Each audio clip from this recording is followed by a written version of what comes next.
Bulletin का करेंगे बाकायदा आगाज। और सबसे पहले आपको बताएं कि मुस्लिम लीग नून की रहनुमा मरियम नवाज ने ट्वीट किया है कि क्या पत्थर बुलेट प्रूफ गाड़ी की विंड स्क्रीन तोड़ सकता है। मैं नहीं कह सकती क्या था, मगर ये पत्थर से कुछ ज्यादा ही था। मेरी गाड़ी पर हर तरफ से पत्थरों से हमला किया गया। मेरी गाड़ी का हाल देखें, हर तरफ से गाड़ी पर हमला किया गया है। तो आपको बता रहे हैं मुस्लिम लीग नून की रहनुमा मरियम नवाज ने ट्वीट किया है कि क्या पत्थर बुलेट प्रूफ गाड़ी की विंड स्क्रीन तोड़ सकता है। मैं नहीं कह सकती क्या था, मगर ये पत्थर से कुछ ज्यादा था। मेरी गाड़ी पर हर तरफ से पत्थरों से हमला किया गया। मेरी गाड़ी का हाल देखें, हर तरफ से गाड़ी पर हमला किया गया है।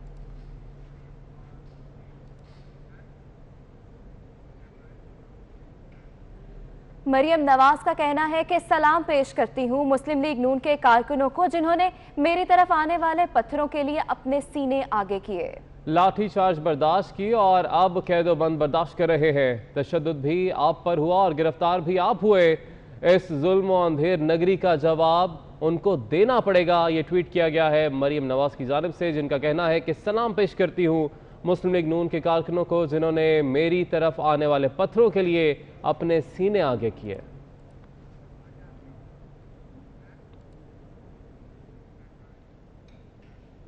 ख्वाजा आसिफ ने कल लाहौर में नून लीग के कारकुनों पर दर्ज होने वाली FIR पर सवाल उठा दिया। कौमी असम्बली इजलास में बोले कि chairman public accounts committee Rana Tanveer कल असम्बली इजलास में थे, मगर उन पर लाहौर में FIR काट दी गई। साबित हो गया कि कितनी झूठी FIR काटी गई। आप जो कार्रवाई लाहौर में हुई है उसकी सदाकत का इस बात से अंदाज़ा कर सकते हैं कि राना तनवीर साहब कल हाउस में मौजूद थे। हाउस की पार्टिसिपेट जो कार्रवाई है उसमें हिस्सा ले रहे थे। आपके स्पीकर साहब के आपके चेंबर में बैठे हुए थे, आपके साथ बैठे हुए थे और FIR में राना तनवीर साहब का नाम है। इससे जाहिर होता है कि कितनी झूठी और कितनी गलत कार्रवाई जो है सारी की सारी झूठ पे मबनी जो है पाकिस्तान मुस्लिम लीग नून के जो अराकीन हैं, जो सपोर्टर्स हैं, वोटर्स हैं, और वहाँ पे जो हमारे असेंबली के अराकीन पहुंचे थे, उनके खिलाफ कितनी झूठी कार्रवाई पंजाब हुकूमत कर रही है। नैब लाहौर ने शरीफ खानदान के एक और फर्द को तलब कर लिया है। मरियम नवाज के मामूजाद भाई मोहसिन लतीफ़ 17 अगस्त को तलब किए गए हैं। मोहसिन लतीफ़ को औकाफ की ज़मीन देने के केस पर नोटिस मौसूल हुआ है। तो आपको अपडेट कर रहे हैं, नैब लाहौर ने शरीफ खानदान के एक और फर्द को तलब कर लिया है। मरियम नवाज के मामूजाद भाई मोहसिन लतीफ़ को 17 अगस्त को तलब किया गया है।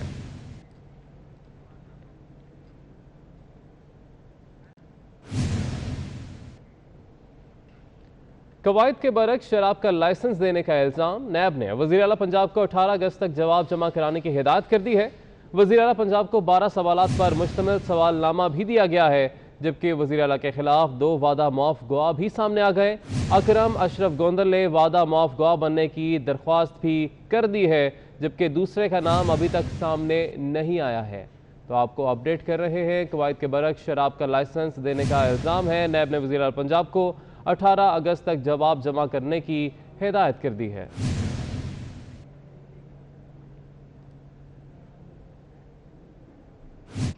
और अब आपको बताएं, सुप्रीम कोर्ट ने कितनी हिल पार्क कराची से तजावजात के खात्मे का हुक्म दे दिया। इंतजामिया आज से पार्क में तजावजात के खिलाफ ऑपरेशन शुरू करेगी। हिल पार्क में गैर कानूनी तौर पर घर भी तामीर किए गए हैं। मजीद तफसीलात जान लेते हैं हबीब खान से। जी हबीब, बताइएगा, तामीराती काम भी जारी है, क्या तफसीलात हैं आपके पास? सुप्रीम कोर्ट ऑफ पाकिस्तान ने किडनी हिल पार्क के हवाले से जो है वो वाज़े अहकाम जारी कर दिए हैं कि तमाम तर तजावुज़ात इस पार्क पे से जो है वो क्लियर करवाई जाएँ फिलफौर। और जो इंतज़ामिया है उसको कहा यह गया है कि तमाम तर पार्क की जो ज़मीन है उसके अराजी का जायज़ा लिया जाए और जो चीज़ें यहाँ पर तजावुज़ात की सूरत में कायम हैं उनको फिलफौर जो है वो गिराया जाए। लेकिन मस्जिद और मज़ारात के हवाले से जो सुप्रीम कोर्ट में इंतज़ामिया ने मौक़िफ़ अख्तियार किया है कि वहाँ पर मस्जिद और मज़ारात जो हैं वो कायम हैं, उनको सुप्रीम कोर्ट ने जो है वो गिराने से रोक दिया है। लेकिन अगर मेरा कैमरामैन सज्जाद आपको मैं दिखा सके तो पार्क के अंदर की जो हुदूद है इसके अंदर घर जो है वो बने हुए हैं, रिहायशी घर हैं, तमाम तर यहाँ पे रिहाइश पजीर हैं लोग। तकरीबन ये बड़े मकानात हैं, छोटे मकानात भी नहीं है, क्योंकि ये इलाका जो है वो पोश इलाकों में शुमार होता है और यहाँ पे जो इमारत और जो यहाँ पे मकानात हैं वो बड़े मकानात बने हुए हैं और इनकी तामीर तकरीबन 600 से 1000 गज के ऊपर जो है मकानात की तामीर हुई हुई है। इन मकानात को जो है वो सुप्रीम कोर्ट के अहकामात के मुताबिक जो अराजी जो पार्क की है उस पर ये मकानात बने हैं, तो उनको जो है वो गिराना होगा इंतज़ामिया को। अब ये मकानात और इसके साथ साथ जो कुछ भी इस पार्क के अंदर तजावुज़ात के तौर पर कायम है उसको फिलफौर जो है वो सुप्रीम कोर्ट के अहकामात के मुताबिक यहाँ से जो है उसका खात्मा करना है। जी बहुत शुक्रिया हबीब अपडेट करने के लिए। कौमी असम्बली ने मुतफ़िका तौर पर नबी आखिरुज़्ज़मा हज़रत मोहम्मद सल्लल्लाहु अलैहि वसल्लम के नाम के साथ गैर सरकारी दस्तावेज़ात में भी लफ्ज़ ख़ातिमुन नबिय्यीन लिखने की करारदाद मंजूर कर ली है। पहले मंजूर की गई करारदाद में सिर्फ सरकारी दस्तावेज़ात में लफ्ज़ ख़ातिमुन नबिय्यीन लिखने का कहा गया था। करारदाद वज़ीर ममलिकत पार्लिमानी उमूर अली मोहम्मद ख़ान ने पेश की। तो आपको बता रहे हैं कौमी असम्बली ने मुतफ़िका तौर पर नबी आखिरुज़्ज़मा हज़रत मोहम्मद सल्लल्लाहु अलैहि वसल्लम के नाम के साथ गैर सरकारी दस्तावेज़ात में भी लफ्ज़ ख़ातिमुन नबिय्यीन लाज़मी लिखने की करारदाद मंजूर कर ली है।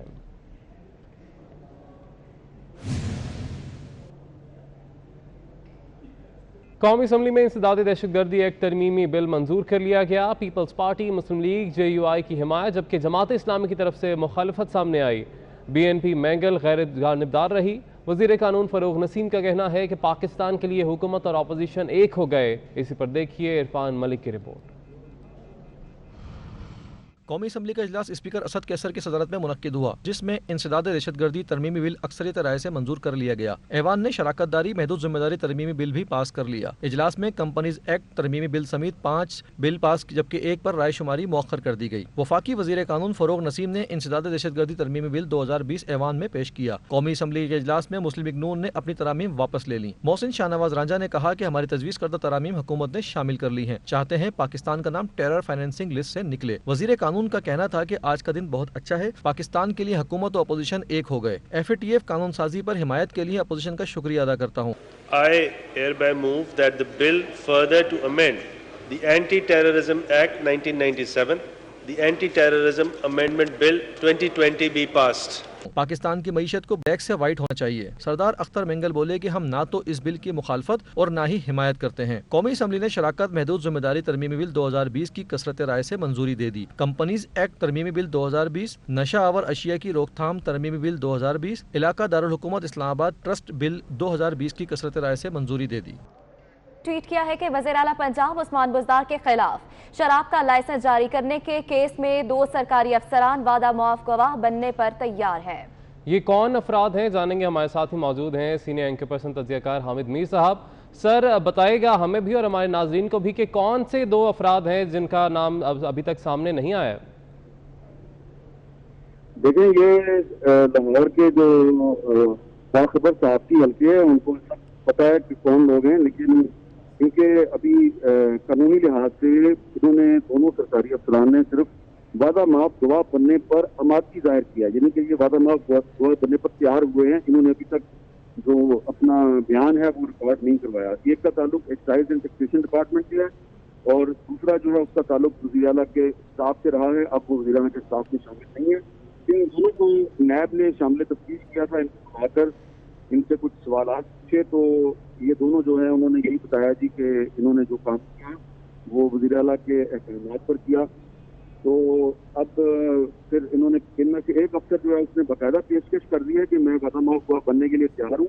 दूसरा जो है वो अभी उसने टाइम मांगा है कि मैं अपने वकील से मशवरा करता हूँ। और लेकिन इसमें जो अहम तरीन बात है वो ये है कि आज जब वज़ीर आला पंजाब उस्मान बुज़दार नैब के पास आए तो सिर्फ इस शराब का लाइसेंस जारी करने का जो मामला है सिर्फ इसमें उनसे सवालात नहीं किए गए, कुछ और भी मामला उनके नोटिस में लाए गए हैं। तो लगता यह है कि वज़ीर आला पंजाब के खिलाफ सिर्फ शराब का लाइसेंस जारी करने के मामले में इंक्वायरी नहीं हो रही है, नैब जो है वो 2-3 और मामला में भी इंक्वायरी कर रही है। अब इसमें एक मामला बड़ा अहम है, वो ये है कि जब माजी में पंजाब के एक सूबाई वज़ीर अलीम खान पर नैब की इंक्वायरी शुरू हुई तो इंक्वायरी शुरू होते ही उनसे इस्तीफा ले लिया गया और वो इस्तीफा लेकर वो शामिल तफ्तीश हुए। इसी तरह एक और वज़ीर थे सब्तैन खान, उन पर तो कोई इल्ज़ाम जो है उसकी नौयत की किसी को समझ नहीं आ रही थी, क्योंकि वो ऐसे ही एक उड़ती सी बात थी, उसका कोई सर पैर भी नहीं था, उनसे भी इस्तीफा ले लिया गया। और इसके अलावा आप जानते हैं कि बाबर अवान साहब जो हैं वो पहले जब नैब ने उनके खिलाफ इंक्वायरी की तो वो एडवाइजर थे प्राइम मिनिस्टर के, उनसे भी इस्तीफा ले लिया गया। तो हम ये देखते हैं कि पहले पाकिस्तान तहरीक इंसाफ की जो हुकूमत है उसकी पॉलिसी ये थी कि जो भी नैब जो है उसको इंक्वायरी के लिए बुलाती थी तो उससे इस्तीफा ले लेते थे कि ये नैब का मुल्जिम है तो ये इखलाकी तौर पर इसको चाहिए कि इस्तीफा दे दे। लेकिन उस्मान गुलजार साहब जो है ये इनके मामले में तहरीक इंसाफ की पॉलिसी बदल गई है और इनसे इस्तीफा नहीं लिया गया। आज जब नैब के दफ्तर गए तो एक चीफ मिनिस्टर की हैसियत से गए, बज़ाहिर उनका दावा है कि मैं ज़ाती तौर पर गया हूँ, लेकिन हैं तो वो वज़ीर आला वापस भी वो वज़ीर आला हाउस ही गए हैं। तो इसलिए ये मामला जो है अब इसमें ये सवाल उठाया जा रहा है कि वज़ीर आला पंजाब जो हैं उनके खिलाफ नैब जो इंक्वायरी कर रही है उसमें वो पंजाब के जो सूबाई हुकूमत के जो अफसरान हैं उनसे इंक्वायरी कर रही है और उन्हीं में से 2 अफसरान जो है वो वादा माफुआ बनने पर तैयार भी हुए हैं। तो क्योंकि वो सूबे के चीफ एग्जेक्टिव है तो अपना असर इस्तेमाल करके जो नैब की तहकीकात हैं उसमें रुकावटें भी पैदा कर सकते हैं।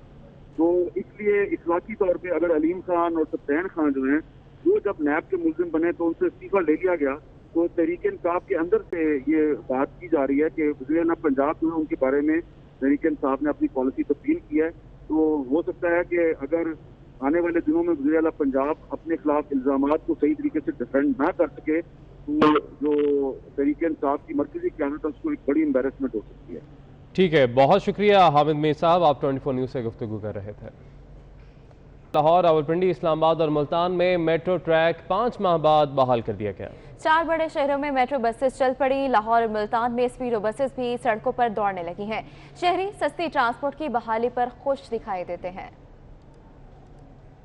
लाहौर, रावलपिंडी, इस्लामाबाद और मुल्तान में मेट्रो ट्रैक 5 माह बाद बहाल। 4 बड़े शहरों में मेट्रो बसेस चल पड़ी। लाहौर में मेट्रो बस सर्विस सुबह 6 से रात 10 बजे तक चलेगी। मेट्रो बस के साथ साथ शहर में दूसरी पब्लिक ट्रांसपोर्ट भी बहाल हो गई। स्पीडो बसेस भी सड़कों पर दौड़ती नजर आ रही हैं।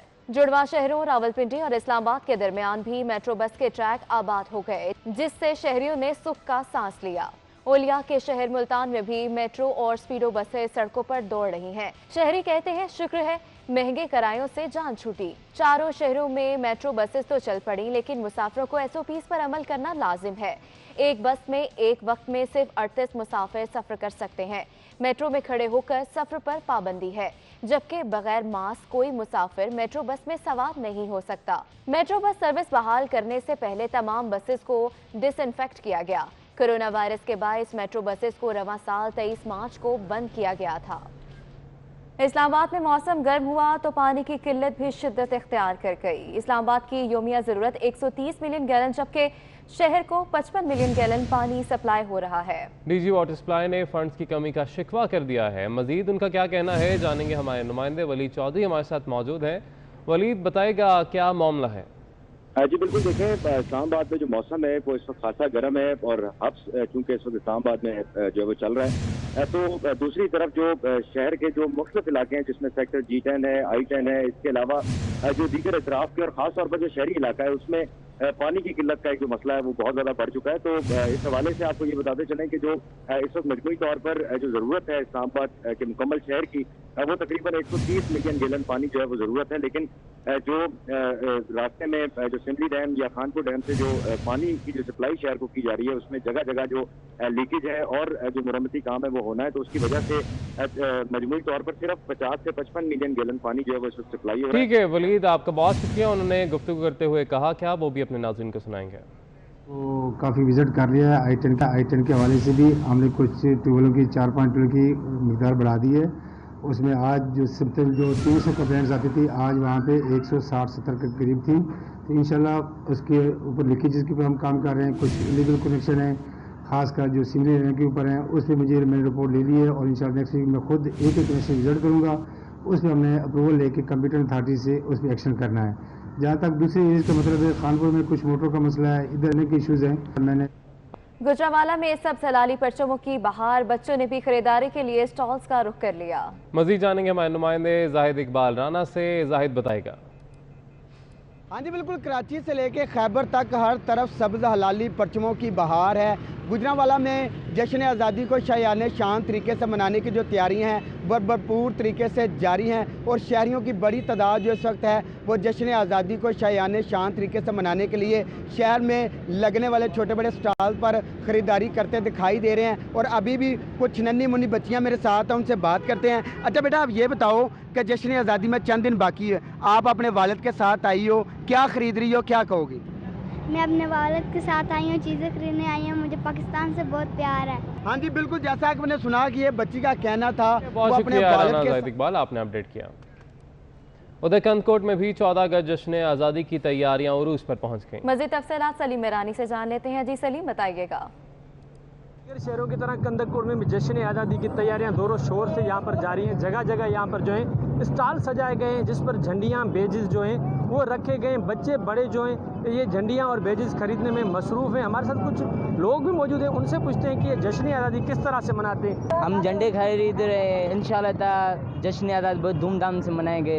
जी बिल्कुल, आपने यहाँ के लोगों की बातें सुनी। इनका कहना है कि हम ये झंडे और बेजिस जो खरीदते हैं अपने घरों पर जो है वो सजाते हैं। बहुत शुक्रिया सलीम अपडेट करने के लिए। कोयटा में जश्न आज़ादी की तैयारियां की जा रही हैं और क्या सूरत हाल है जान लेते हैं रिजवान सईद से। जी रिजवान, बताइएगा। मुल्क भर की तरह कोयटा में भी जश्न आज़ादी की तैयारियां पूरे अरूज पर पहुंच चुकी हैं। हर शहर सब रंग में जो है वो रंगती जा रही है। यहाँ पर मैं आपको बताऊँ कि कोयटा शहर के मुख्तलिफ मकामात पर सब्ज़ लाली परचम, बैंड्स, बच्चों के फेस मास्क और इस तरह की बहुत सी चीज़ें जो है वो बेची जा रही है। बैजेस जो है वो बहुत तवज्जो का मरकज़ है। मुख्तलिफ स्टाइल्स के बैजेस भी यहाँ पर फ़रोख्त किए जा रहे हैं। बच्चे जो है वो इस ख़रीदारी में बहुत ज़्यादा जो है वो इंटरेस्ट ले रहे हैं। अगर मेरा कैमरामैन आपको यहाँ पर दिखा सके कि इस वक्त भी यहाँ पर आप देख सकते हैं कि जो परचम बेचने वालों की और ये जश्न आज़ादी के हवाले से अशिया फ़रोख्त करने वालों की एक बड़ी तादाद यहाँ पर मौजूद है। लोग जो है यहाँ पर आ रहे हैं और मुख्तलिफ अशिया खरीद रहे हैं। ठीक है रिजवान, आपने अपडेट किया, बहुत शुक्रिया आपका। न्यूज़ स्टूडियो से फिल वक्त इतना। मज़ीद बाखबर रहने के लिए देखते रहिए 24 न्यूज़ HD।